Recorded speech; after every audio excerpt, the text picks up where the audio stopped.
contingent from North America this time, and I'll just wait another minute, and then we'll get started. I think it's timely for this presentation, and going to welcome you and offer good day to all of our participants across the globe, including, as noted, North America. I see Africa, we have Europe and the UK, and perhaps we have others from other points in the world. Welcome again from me, Mary Hemmingson. I am currently in Vancouver, and I'm here as your moderator with collaborators, Andy Calitz and Andy Cox, based in the UK. Together, as those that have joined before, we tour energy facilities and regional development in various countries. We hope to draw on our respective insights, including from this group, to understand the role that facilities and regional development play in the energy transition, and as we characterize the direction of travel in that country or globally. Today, we continue our series in presenting nuclear and its role in the energy transition, and this follows on tours of hydropower, electricity storage, Europe, solar, then China, then LNG, and India, and now nuclear. Through these and subsequent tours, with questions and answers and your shared contributions, we seek to help context our energy system and inform energy transition considerations. As you know, our efforts focus on exploring sources of primary energy, such as nuclear, and then layering these into regional tours, such as our last one in India, and our next one focused on the US. Today, it's nuclear, which for many of us has a controversial and costly history, and now seemingly has some momentum in renewed development in various parts of the world as a non-CO2 emitting energy resource, and potentially in the format of SMR. Both Andy Cox and I have experience with nuclear in our past roles in its planning stages and advising major nuclear developers. As a spoiler alert from one of our regular participants, James Ball, the biggest questions for nuclear is, can it ever be economic given the long history of subsidies, cost overruns, and delays? Can public concern over malfunctions and spent waste disposal be addressed? And can SMRs be a game changer for nuclear? So as we start our tour, a reminder that our format is 30 minutes by Andy, followed by 25 minutes Q&A. We will provide the presentation to those that have expressed interest and participated, and we'll be recording this tour part for others who can't join today. For the Q&A, please post your questions during the presentation in the Zoom chat, and Andy Cox and I will compile them and present them for answers.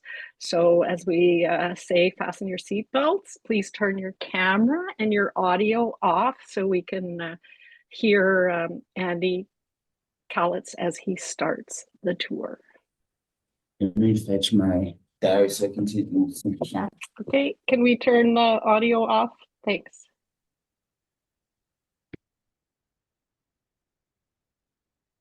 Thank you, Mary. Good afternoon from France, where I speak from today. And the tour that we'll be taking today is informed by information from the World Association of Nuclear Operators based in London, the International Atomic Energy Agency based in Vienna, the Nuclear Energy Agency based in France, and also the World Nuclear Industry Status Report from Nicholas Schneider, an international energy and nuclear policy consultant.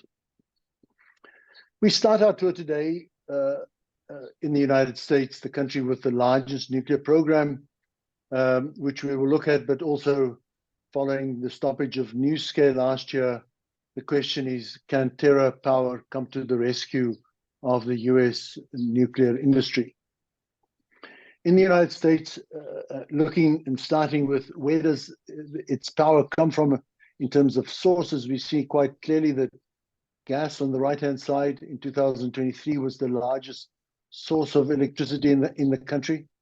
But we can also see quite clearly that nuclear plays a very significant role at 18% of the power supplied in the United States.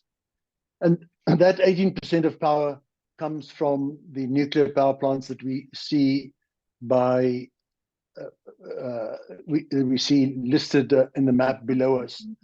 There are 93 reactors, and those 93 reactors in 30 states.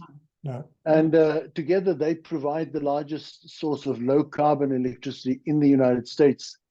They're mainly pressurized water reactors and boiling water reactors, and some of them have been on, the nuclear program has been online since 1957. But the combination of 3 Mile Island in 1978 and Fukushima in 2011 contributed to considerable rise in public resistance to the growth in nuclear. And in more recent decade, I would say that the challenge has mainly been the competition from natural gas and the emergence of renewables, and that life extension under the regulatory regime in the United States is also quite costly. So there has been quite a long hiatus in building new nuclear plants and only restarting in the early 2000s again. A number of SMRs and AMRs are being developed in the country, and an open issue for the United States as a whole is that the storage of spent fuel and the disposal of spent fuel is a major problem. There's no national repository. Reprocessing of nuclear fuel is not permitted in the United States. At the same time, the Infrastructure Investment Act and President Biden's Inflation Reduction Act have both worked very hard to promote life extension and new nuclear in the country, with 8 states now promoting new nuclear and 9 utilities in 18 states doing feasibility studies on new nuclear.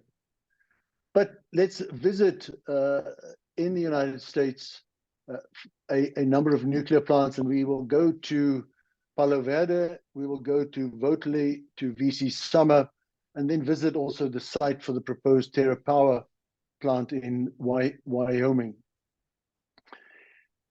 Our first visit today is to Palo Verde, which was till recently the largest nuclear power plant in the United States. And as we look down, we see the 3 big nuclear reactors. They're pressurized water reactors, a combined capacity of 4,000 megawatts. And we see on the right-hand side the wastewater, grey water ponds for cooling water from nearby towns, and we see the coolers, a specially designed cooler instead of a cooling tower or seawater in the front. And this power plant at Palo Verde can run till the late 2040s. Our second visit is to the most recently commissioned nuclear power plant in the United States, which is Vogtle in Georgia, and operated by the Southern Nuclear Operating Company. We can see on the left-hand side, we can see the 2 old reactors that have been in operation for quite some time in the 1980s, but just added very recently, the only new reactors that have come online in the United States, units 3 and 4 at Vogtle, are Westinghouse AP 1,000 megawatt reactors, and they went into commercial operation in 2023 and 2024. That's the sum total of what's been under construction recently in the United States. For a salutary lesson in how a nuclear plant can struggle, we go to the VC Summer plant here in South Carolina. And that first unit that you see there was already started in 1984. It's a 1,000 megawatt pressurized water reactor. And behind it, you can see the generator hall, and you can see the switch yard in the background. And a decision was taken in the early 2000s to expand this by building on that empty site to the right 2 more units, but those were cancelled in 2017 due to contractual disputes, to escalating costs, to construction delays, to bankruptcy of Westinghouse, and the significant legal and financial fallout of for both the supplier and the future owner has been profound in the United States. Next, we go to Wyoming. And we look down on where it is intended to build the first or the next attempt at building a small modular reactor. Now, let's just remind ourselves, in 2023, NuScale's efforts to build 6 reactors was cancelled after the cost rose from 3.6 billion to 9.3 billion, a near threefold increase. And what we see below us is the Norton coal and gas-fired power plant in Wyoming. Behind it, you can see the old coal pits, and there's a gas feed to the power plant now. But on the right-hand side, you see where TerraPower wants to build a first SMR in the United States. It's a so-called natrium reactor plant that we'll look at soon, and will generate about 500 megawatts electrical. It's a joint effort by Bill Gates' TerraPower with GE Hitachi and Pacific Corp, who will operate that. It's still in the permitting stage, so construction hasn't started. Construction is targeted for later this year once permits have been received. And it aims to be the first operating demonstration plant for an SMR aimed at supplying future data centers, crypto mining, and hydrogen applications, which are so much talked about and growing so fast in the United States. And here's a schematic of what that plant will look like, but let's just look at a natrium reactor. And you can see the reactor building at 1. And then you can see the fuel handling on the right-hand side. Below it, the reactor core, the hot steam piping and cold return water piping to the reactor. And on the left-hand side will be the generator for quite a simple design in the United States. Often asked, so what role does nuclear play in the United States? And we can see on the left-hand side the maximum demand of the US last week at 200,000 megawatts. And you can see nuclear runs a steady state 85 megawatts, that nuclear line from left to right on your screens. And you can see that natural gas then fills the rest of the space, compensating for either load changes or whatever solar does or wind does or hydro does in an overall load profile. We leave the United States and go to the country with the most comprehensive nuclear program in Russia, which is Rosatom, as the state nuclear company, so powerful, but also so controversial. Where does Russia's power come from? Same formatted graph that you just saw for the United States. You can see that most of it comes from gas, and then a good mix between hydro in light blue at the top and nuclear and coal. And you can see that nuclear provides 20% of Russia's electricity.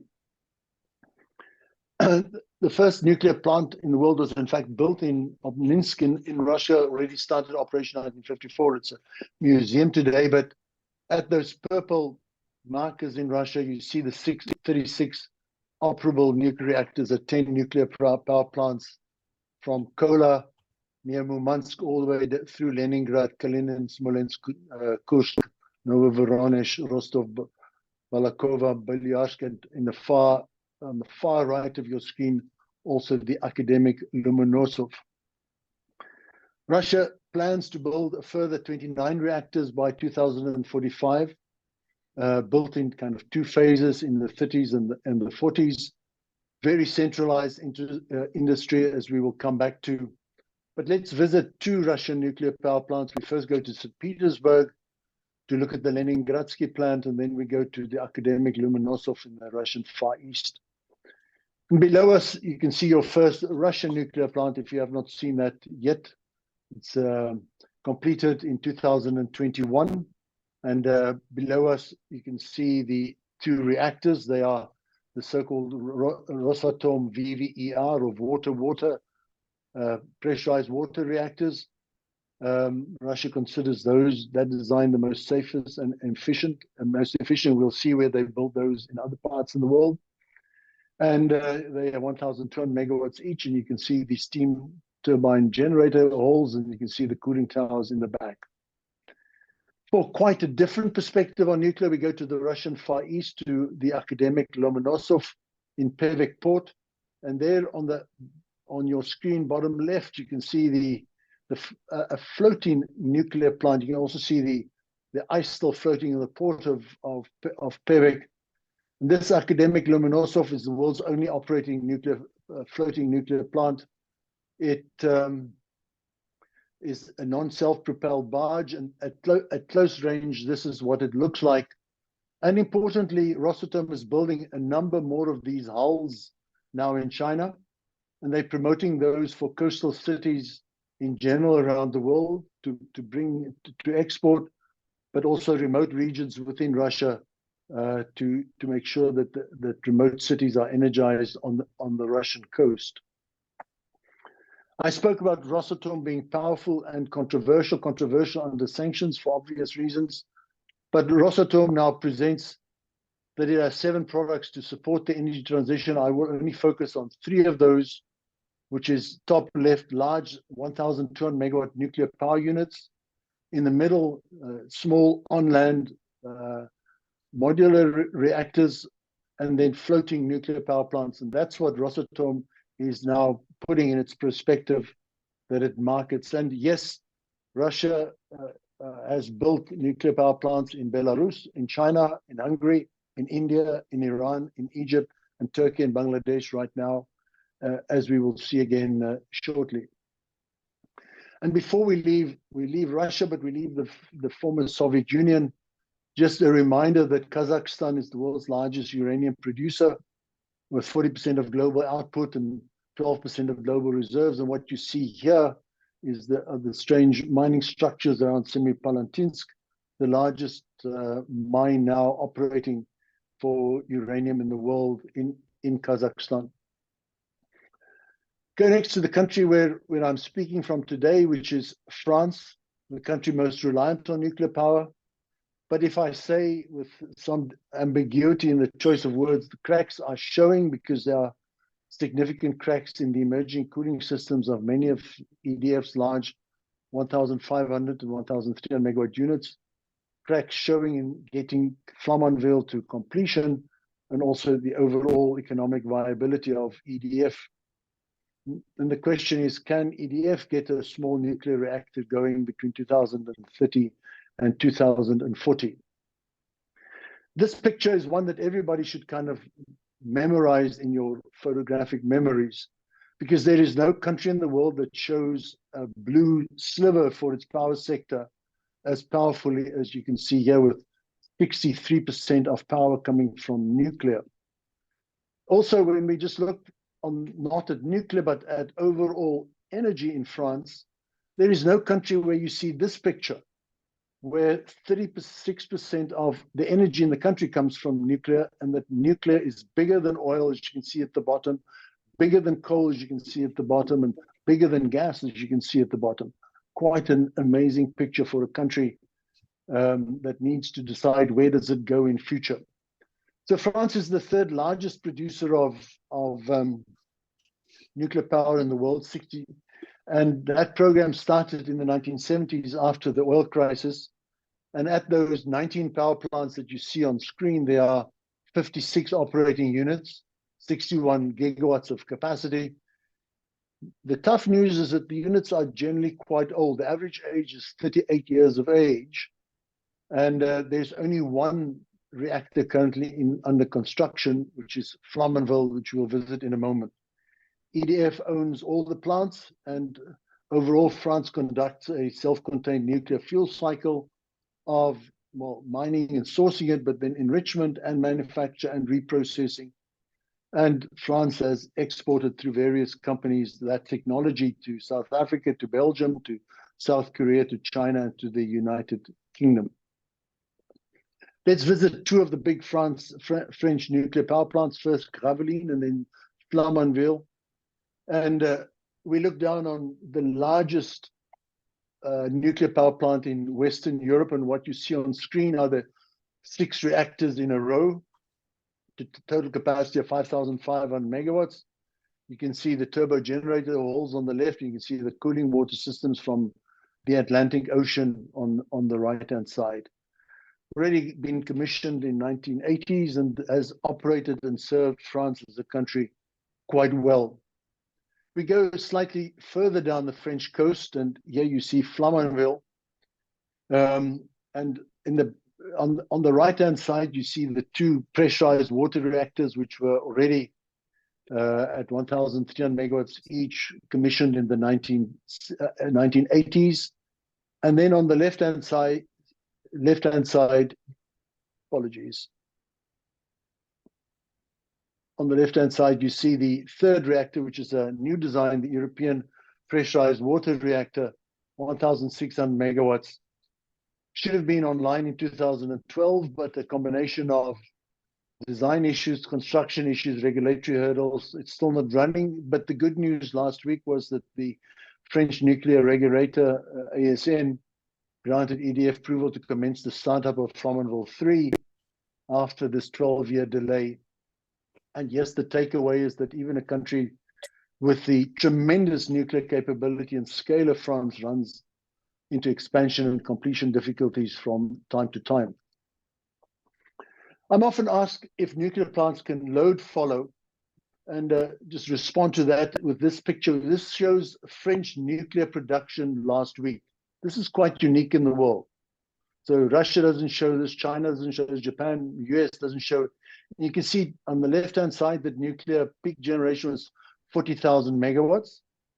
And you can see on the right-hand side that in the last nights of last week, but also nights earlier this week, earlier this year, there's nighttime load following as the nuclear generators ramp down. You can also on the far right-hand see during the weekend that also happens. And that's an indication of what France has to do to deal with the fact that it's so invested in nuclear, plus also in times has to deal with the intermittency of renewables using nuclear.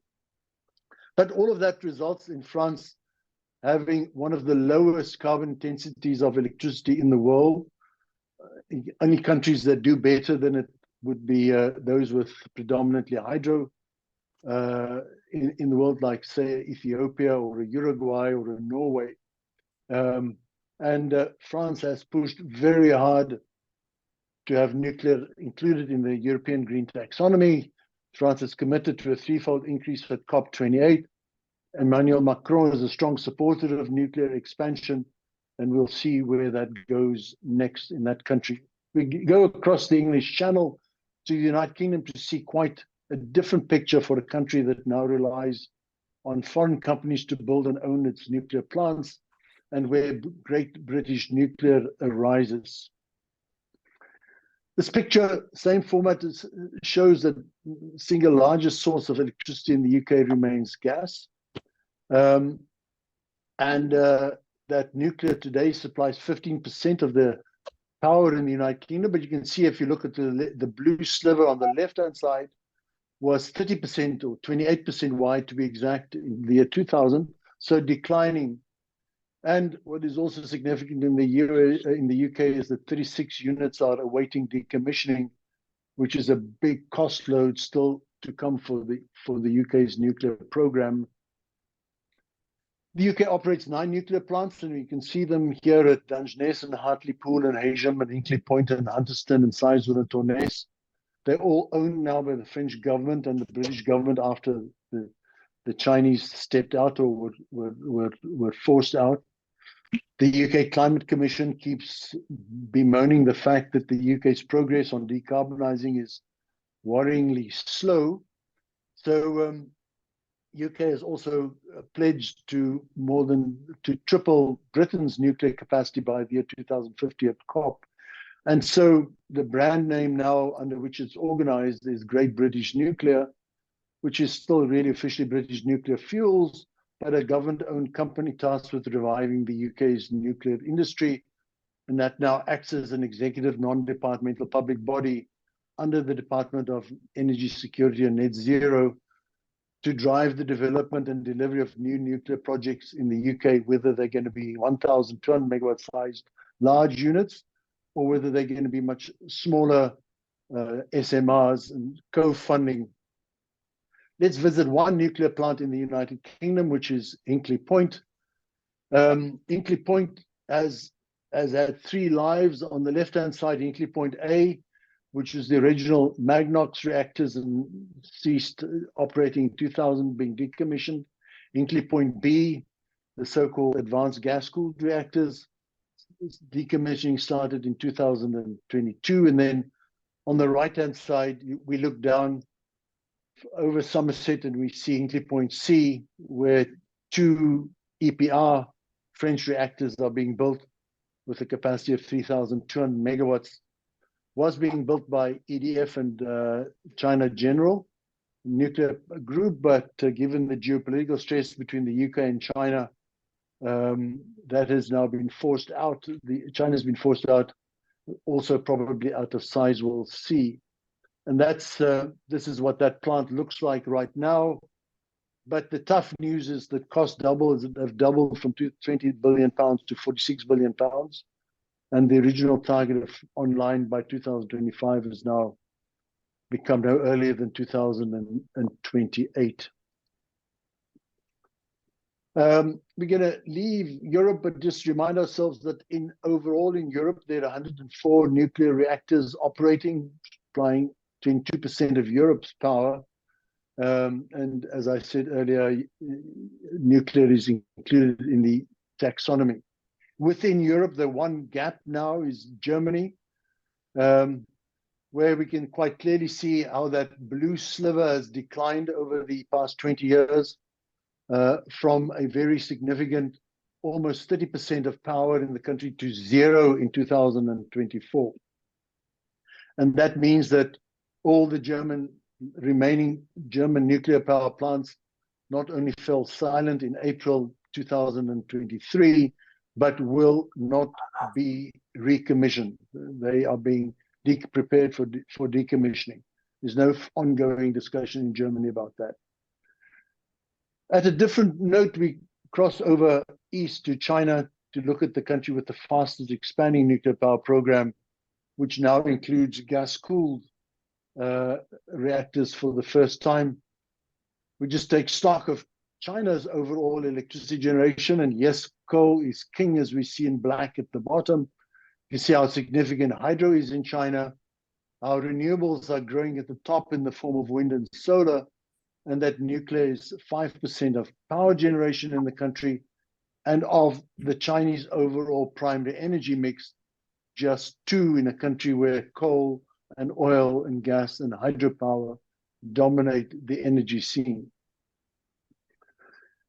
This is, we look down on all the operating nuclear plants in China, the 3rd largest nuclear power generator, with 56 operating reactors with a combined capacity of 50 gigawatts. But significantly, they are 10 years old. That's quite different to the rest of the world. And China now is the largest market for new nuclear builds, with 23 new reactors under construction, mostly pressurized water designs, but China wants to take that to both advanced pressurized water designs and gas-cooled reactors, as we will see in a moment. And that strong impetus within China for the development of nuclear comes from urban air quality and to reduce greenhouse gas emissions. Let's visit 2 plants in the country. The first one is Zhangjiang in the south in Guangdong province, and then we'll go north to Bohai Bay to Shidao and look at another one. And here we look down at Zhangjiang. It's the largest nuclear power plant in the country. And you can see on the left-hand side, the 6 nuclear reactors. In the middle, the 6 turbine halls, and on the right-hand side, the cooling water system from the ocean to cool these. And yes, China quite clearly builds at scale in this 6-pack configuration to get costs down. We go to Shidao Bay in the north of the country, and here you can see the first high-temperature gas-cooled pebble bed module reactor built in China, now operating fully. 2 small reactors, each of 250 megawatts thermal. They drive a 210 megawatt steam turbine. and they use helium as a coolant and graphite as the moderator. And these spherical, 400,000 spherical fuel elements are covered in multiple layers of uranium. China did not pledge at COP28 to triple nuclear capacity, and has only exported nuclear capability to Pakistan to date. Just across the East China Sea, or the Sea of Japan, we go to Japan to see quite clearly in blue what happened in 2011 when Fukushima happened and Japanese nuclear became troubled. All the reactors shut down, and currently standing back at 5%. And below us, we see the in operation, although some of them is currently shut down, Japanese nuclear power plants. Japan was an early adopter, starting their first reactors already back in 1966, and today there are 33 reactors, 32 gigawatts of capacity, run by 11 companies. But the tragedy came after the Fukushima incident in 2011, when all the nuclear plants were shut down. And today there's a tug of war between the government, the public, and the safety and the nuclear regulator to start these up. Let's visit two of those plants. We go to Kashiwazaki Kariwa and Fukushima. And below us, we look down on the world's largest nuclear power plant. And you can see on the right-hand side, 4 nuclear reactors. And on the left-hand side, three more. And together, they can generate 8,000 megawatts of capacity. But as we speak today, Tokyo Electric is working very hard to get public approval, is to receive regulatory approval to start that process, but all 8 units, all 7 units, still silent as we tour today. On the Japanese East Coast, near Tokyo, in Fukushima Daiichi, and you can see the 4 nuclear reactors on the left, the 2 nuclear reactors on the right. All 6 of these were shut down during the March 2011 earthquake, when the tsunami went through the station, lost power, and had a nuclear meltdown in a number of the cores. This was a level 7 by the International Standard of Nuclear and Radiological Event Scale events, same as Chernobyl.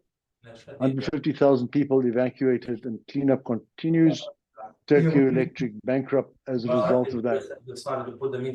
Okay. Can we just have everybody on mute, please? And we leave Japan, go to India, which is slowly developing deliberately an indigenous nuclear program tied to its nuclear armaments program, and significantly a first Indian designed nuclear power plant at Kakrapar now online. You can see India nuclear power is dwarfed by coal at the bottom of where, and hydro above it. So only 3% of Indian power comes from nuclear. And we look down on the nuclear power plants from Narora in the north to Kudankulam in the south, with 22 commercial nuclear operators in the country. And India, very clear and deliberate strategy, a 3-phase strategy of first building uranium-fueled pressurized water reactors, and which as part of the spent fuel produces plutonium. Second stage involves fast breeder reactors, using that plutonium from stage 1 and then adding their own very significant thorium reserves. And then the third stage will be heavy water reactors that will use uranium-233, along with and really will give India, from its full nuclear cycle, an unlimited nuclear power supply, but slowly, patiently making progress. Quite complicated for India because it needs to import uranium, which is difficult, process uranium, which is difficult if you're also running a nuclear program, and you need international cooperation for that. And let's visit 2 of those plants, one in the south in Tamil Nadu, Kudankulam, and also to Kakrapar. And here we stare down at Kudankulam, the largest nuclear power plant in the country, And we can see on the right-hand side the two reactors and the generators and the cooling water outlet and inlet of two designed Russian-built VVI reactors, the same type as we saw in St. Petersburg earlier. But significantly on the left-hand side, you can see 4 more reactors being built, and eventually this will be by far the largest nuclear power plant in the country, having to give lots of assurances to the public that it can handle a tsunami after an earthquake in the Indian Ocean, sitting on the southern tip of India. In the north of the country, or the northwest of the country, in Gujarat, we look at Kakrapar, and we see that on the right-hand side, 2 older 220 megawatt Canadian design CANDU units. And what more significantly, we see the 2 new units that have just been commissioned in last one, February 2024, fully Indian designed pressurized water reactors as part of India's go forward strategy with nuclear, and to be self-reliant, not reliant on China, not reliant on Russia, but on itself. India, as I said, did also not pledge to triple nuclear capacity by 2050. We briefly pause in Australia to just note that nuclear power is prohibited at a federal level in the country and banned in every state. Therefore, the Australian energy balance shows no blue, no nuclear. You can see how fast solar and wind are rising, top right of your screen. And this country, which also has the largest uranium reserves in the world, and as part of its complex relationship with uranium too, this has least authorized development and export under strict conditions of uranium. Let's visit Olympic Dam in South Australia, and below us we see the world's largest known single deposit of uranium and the 4th largest of copper. It's an ongoing production of copper, uranium, gold, and silver by BHP, and that uranium exported. We return to North America briefly to look at Canada, and here we see that Canada is working hard to renew nuclear after a hiatus for quite some time. Delivered wordplay of it can do the Canadian deuterium uranium reactor, and very determined with a very sophisticated national strategy on SMRs.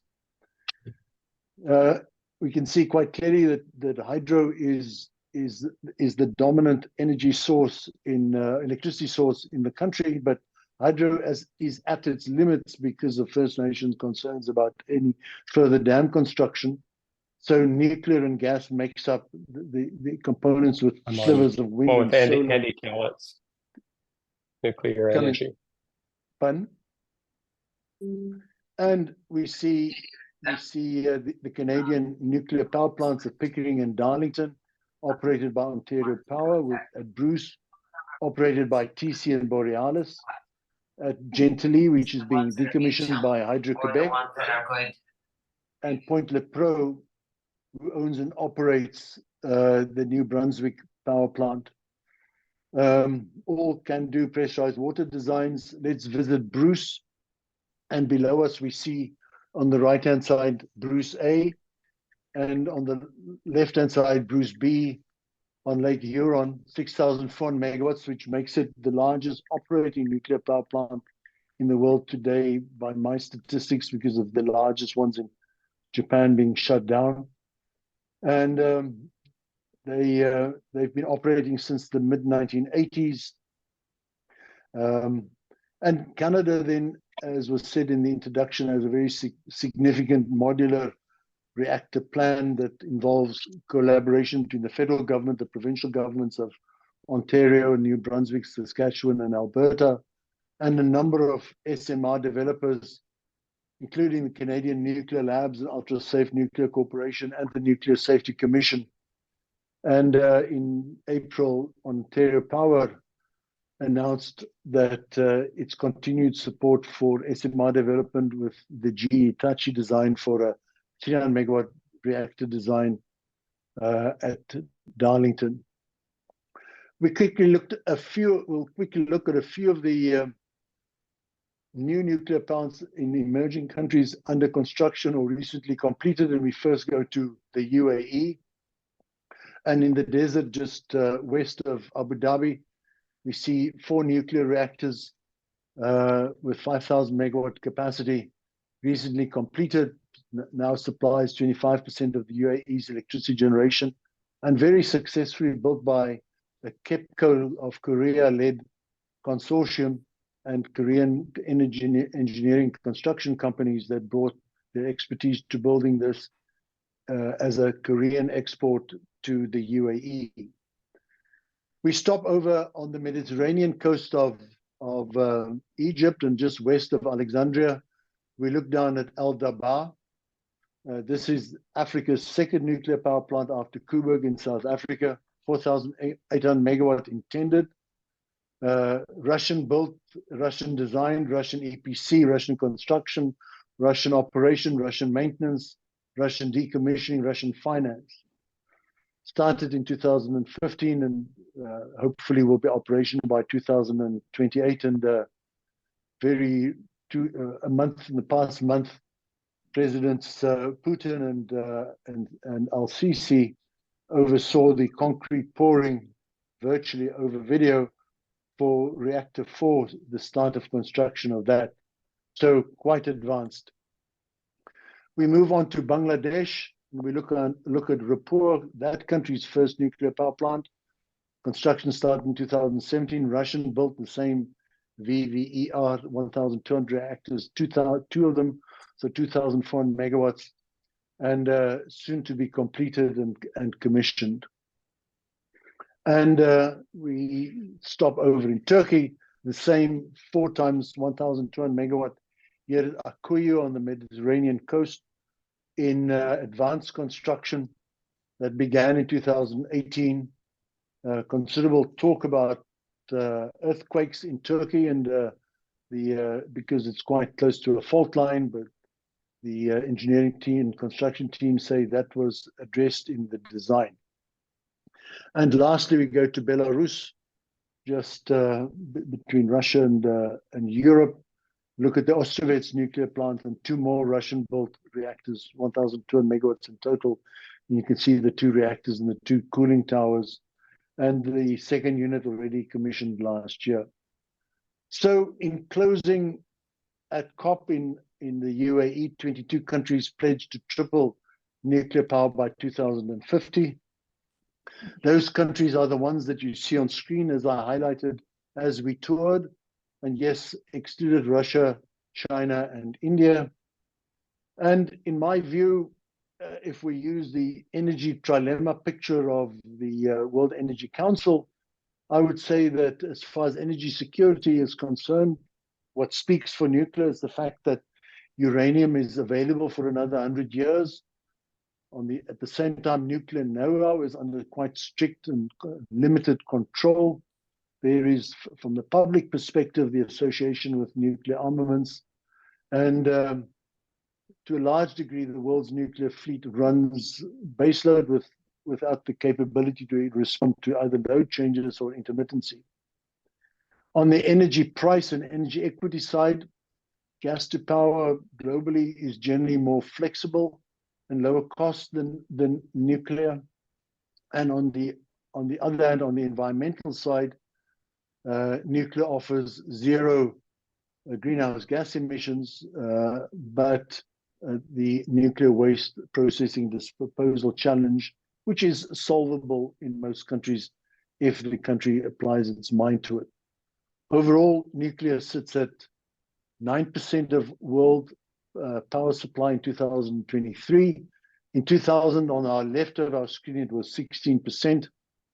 And my takeaways, Mary, in closing, would be that there's a significant number of countries, including emerging powers, that are reconsidering or considering nuclear power, mainly for greenhouse gas reasons, that emerging nations are building nuclear power plant mostly with the support of Russia, that nuclear incidents do happen. Fukushima and Chernobyl, 3 Mile Island were examples of that, but that the number of deaths were quite small on a global scale. When we look forward into the future, 22 countries at COP pledged to triple nuclear capacity by 2050, but that excluded Russia, China, and India.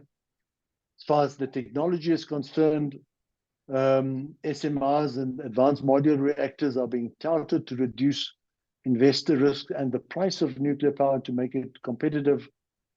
And I say as my closing sentence on this tour that I don't think nuclear will meet its 3 times increase target by 2045 to 50 for 3 reasons.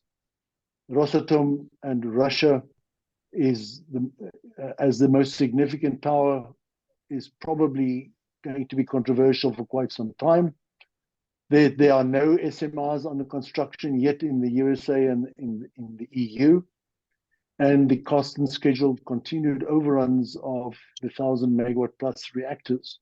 But that's what the debate is out, and there's probably more to come. Mary, back to you. Thanks so much, and let's pick up on those takeaways. Everyone is welcome to rejoin on the video. Please keep your audio off unless you would like to pose a question. You can put your hand up if that's helpful as well. We do have some pre-populated questions from some of our participants that Andy Cox is going to put up on the screen. To start the questions off, and we have about 15 minutes to do so. And we got a couple questions from one of our regular listeners, James Ball. So over to you, Andy Cox, to pose the questions. Can you see the questions on the screen? Definitely can. Excellent. Finally, the technology is working. Okay, yeah, a few different questions. Let's start with James's. Direct this one to Andy, if I may. Can it ever be economic, nuclear, given the long history of subsidies, cost overruns, and delays? Yeah, so I'm going to say no, it cannot be, because the world is not pricing carbon. Okay, so the only 2 places in the world where carbon is being priced is Europe and Canada, really at large scale. And for the rest of the world, until it is priced, it will struggle in terms of against gas to power with or without carbon storage, and will struggle against sun and wind. My short reply. Thank you. And the next one from James, directed at myself: can public concern over malfunctions and spent waste disposal be addressed? I find that an interesting question, and especially in the context of, Andy, your summary then, which didn't point to any of those things, which is kind of consistent with what I see out there.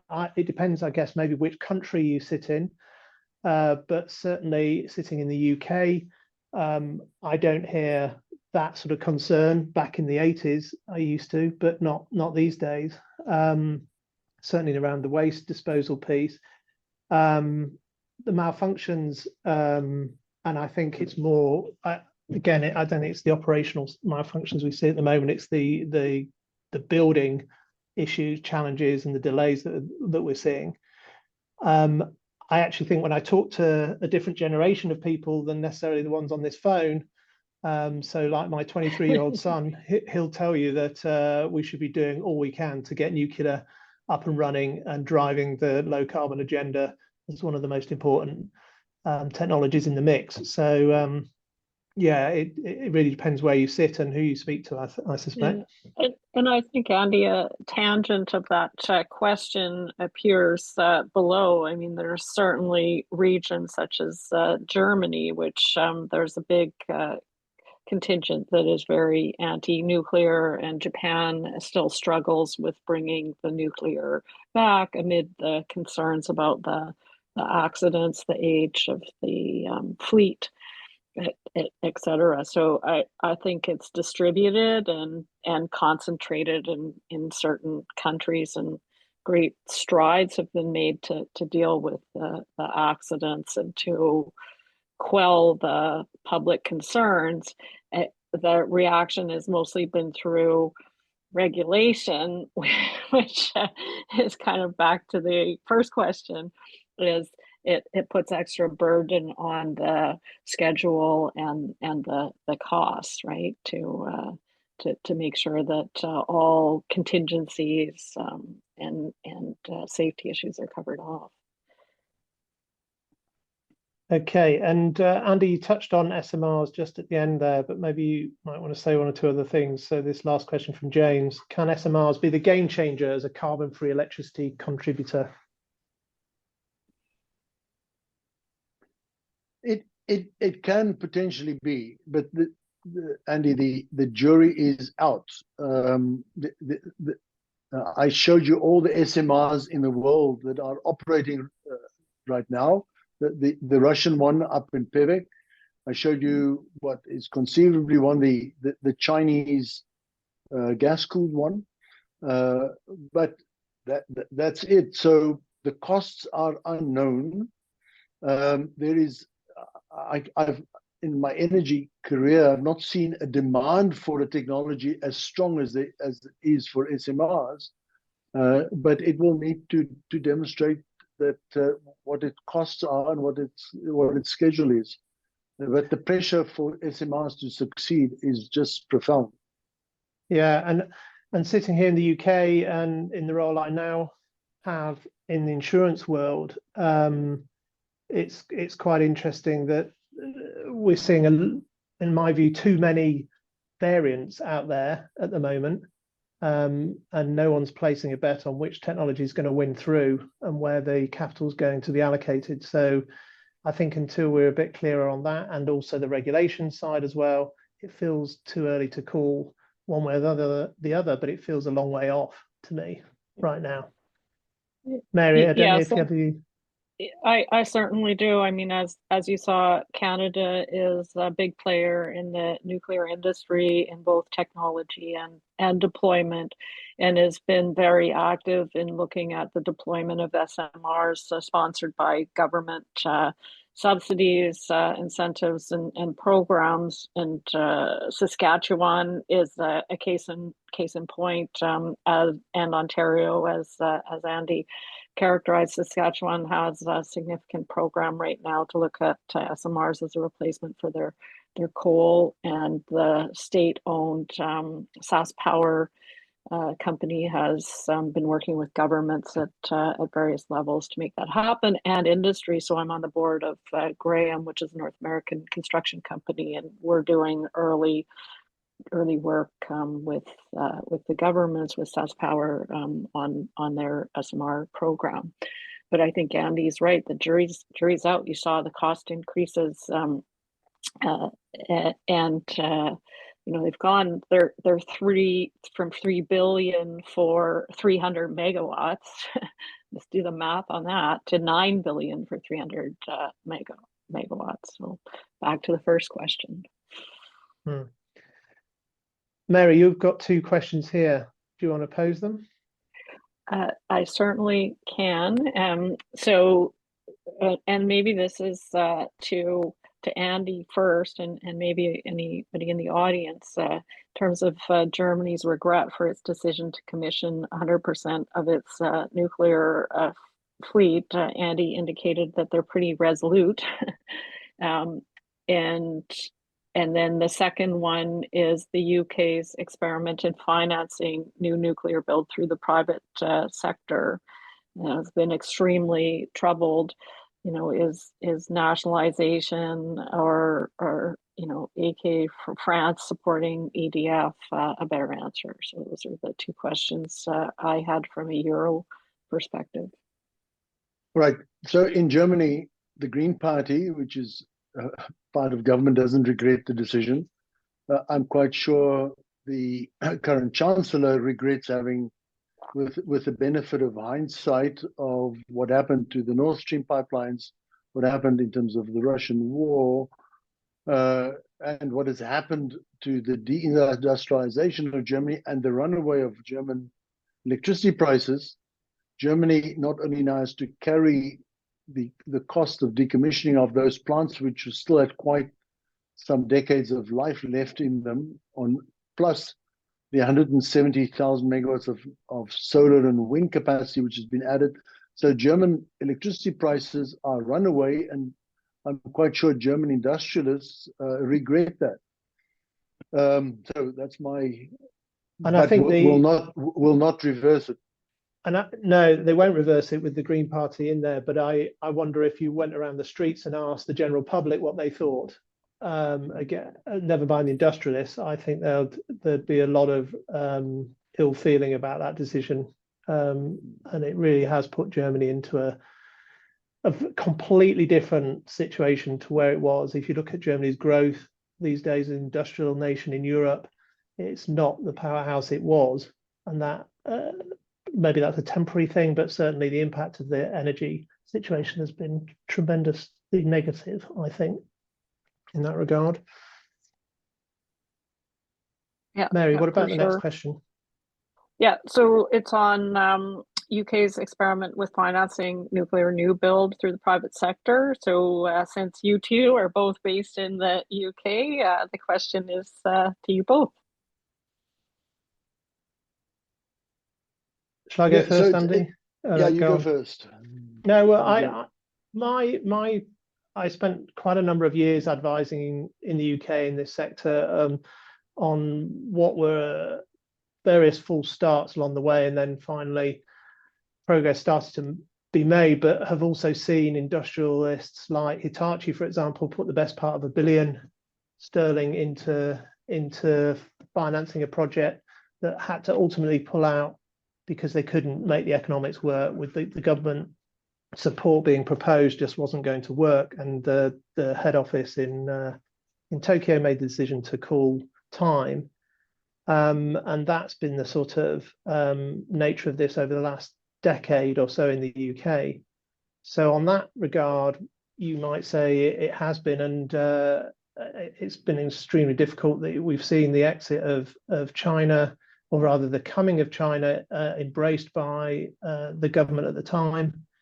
David Cameron, George Osborne opening up and encouraging Chinese investment, and that now being turned around the other way. So yeah, I think sitting here today, I think we continue to see a real struggle in build out of nuclear in the UK. We continue to get the delays on Hinkley Point, and the costs have escalated along the way. So yeah, would a nationalisation answer be a better one? I'm not sure, but I think it's just an extremely difficult sector to take a successful program through in the private sector.